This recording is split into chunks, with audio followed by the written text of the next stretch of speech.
Hi, welcome back to Movie Review Mom. Thanks for subscribing. I really appreciate your support. Be sure and tell all your friends to come on over and subscribe as well. Today, the movie I'm reviewing is Agatha Christine Next Door Spy. This movie is rated G. It's an hour and 17 minutes. And the movie review mom grade I'm giving it is a C+. And I'll tell you why. But first, let me announce that this movie is available on streaming and is an animation that is very family friendly. I'll give you a quick overview in a nutshell and point out some tips for parents, some things I liked and didn't like, as well as some themes that are worth talking about with your family if you choose to watch this together. So first of all, in a nutshell, this movie was created in the beautiful city of Copenhagen, a city I had the great pleasure of visiting for the very first time a few years ago. I loved it. So it was kind of fun to be back in that beautiful European city. The story is basically about a 10-year-old Danish girl who moves with her family to a new city. She sets up her bedroom and a small detective agency in the basement of their new house. It's an animated children's film, and it's written and directed by Carla von Bengtsen. Next time, I'd love for her to give me a call. So it appears that the movie was actually first released in Denmark in 2017 in Danish, and it's taken this long for it to hit the English-speaking market. Tri-Coast Entertainment invited me to a press screening, and so I wish that I could give it a more glowing review. It had potential, but there are several elements that make it a little bit less appealing for an American market in particular. First, let me give you some tips for parents. Talk to your kids about who the real Agatha Christie was. The protagonist's name in this movie is Agatha Christine, and she goes by AC. There is some profanity, which was really surprising because the target audience for this movie is kids. For that alone, I think I would probably bump it to a PG just to give the parents the heads up. Now, another heads up for parents is talk to your kids about shoplifting and dishonesty, because those are featured predominantly in the story. And then also talk to your kids about pets. They're probably going to want one after they watch this movie, at least a dog. Now, some themes that are interesting in the movie are first, the mom says early on in the movie, everyone needs friends, or at least good friends.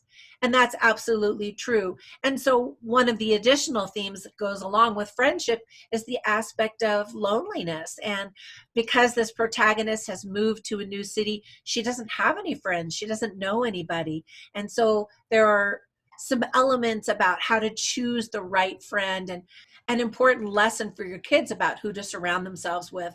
Also, lessons are in self-doubt, honesty, as I mentioned, reputation, and family.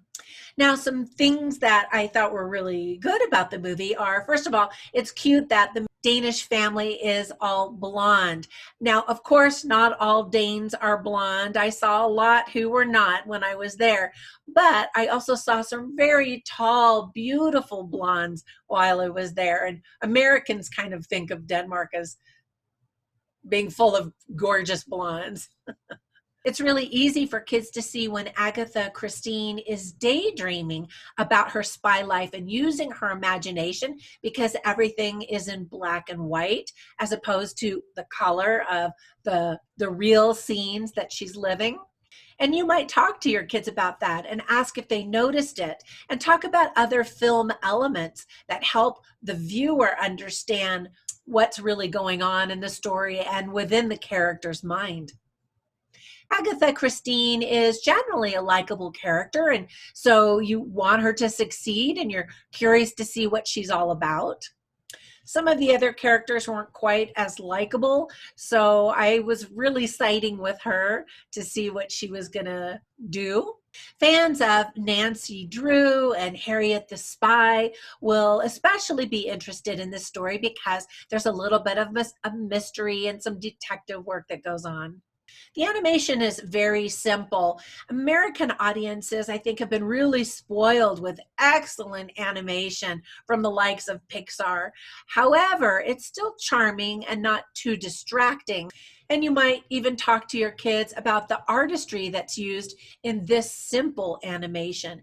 Now, some may say that that's something that they didn't like about the movie, so it could go both ways.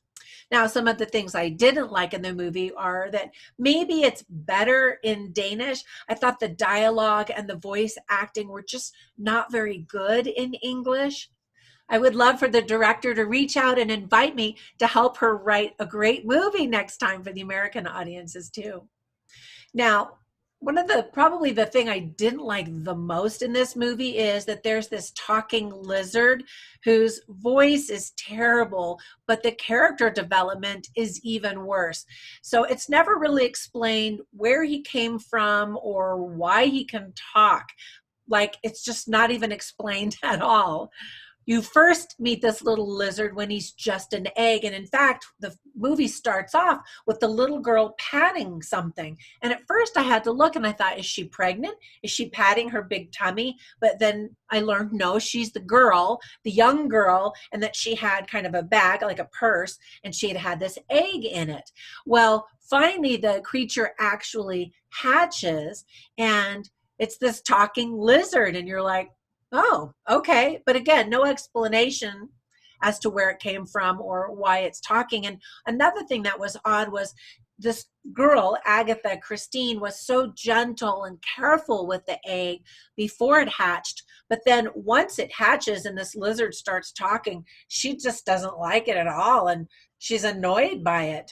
And in turn, this lizard starts trash talking Agatha Christine and even threatens her as it gets bigger and bigger. And the whole time you're like, what the heck is going on? And while it's a lizard, it's very well aware of human life for some reason. And this lizard starts questioning Agatha Christine's motivations. And, you're just like, what? And then in the end, there's absolutely no resolution for the lizard whatsoever. He just disappears from the plot of the movie. And you're like, what? It's just really bizarre. There's also no explanation about where Agatha's dad is or what happened to him. Did the parents divorce? Did he die? We just don't know. If they mentioned it, I definitely missed that part of the movie, but there's just some things that just aren't explained at all. Another aspect of one of the characters I thought was really bizarre, and that was Agatha's mom. Agatha's mom is a cop, a female cop. And so here she is in a role that defies gender, and yet she insists that Agatha wear pretty feminine girly clothes and is just so upset that she doesn't want to wear that kind of feminine attire. That's incongruent with who she is in her career. That didn't make sense. And then later on, she believes that Agatha has a boyfriend, and she says, oh, I've dreamed for this day for a long time. My daughter has a boyfriend. And Agatha is maybe 10 years old, 11, maybe. I mean, she's a preteen. She's not even a teenager. And the mom is thrilled that she's dating. And then she puts on clothes and makeup, and the mother is so happy about that. It's so strange to me that a parent would encourage a prepubescent romantic relationship for her daughter. Maybe it was just poorly translated, but the title isn't accurate either. The boy that the mystery is about lives across the street, not next door. Now, they could just mean, the spy next door in a general sense. But I was kind of expecting something to happen next door since that was in the title. There just really isn't that much humor in the movie, unfortunately. It's just kind of a day-to-day life. There's some drama, but not fun, lighthearted moments really to balance out the serious nature of Agatha and all of her little adventures. Now, there was another line in the movie that I thought maybe that translation is not quite right, but Agatha Christine wants somebody to, put their hands up. And so we would say in America or in English, put your hands up. But instead, Agatha says, fish sticks in the air, which actually made me laugh out loud. And I had to kind of look and see, wait, what does that mean? And then, the other person put their hands up in the air and I was like, huh, okay, that's different. Anyway, I'm grateful that Tri-Coast Entertainment is trying to create films out there so we have more to entertain our kids with and to have discussions with. Talk to them about what they liked and didn't like about this movie and why, and what we can learn from international films. Not that there were subtitles or anything like that, but the artistry and the vision for film is a little bit different in other countries. So that could be a really interesting conversation. All right, that's it for today. Thanks again for subscribing. Be sure and ring that little bell and you'll be notified every time I upload a new video. Be sure also to visit moviereviewmom.com, which is my website where I write more information about each of the movie reviews. All right, that's it for today. I'll see you in the next one. Bye for now.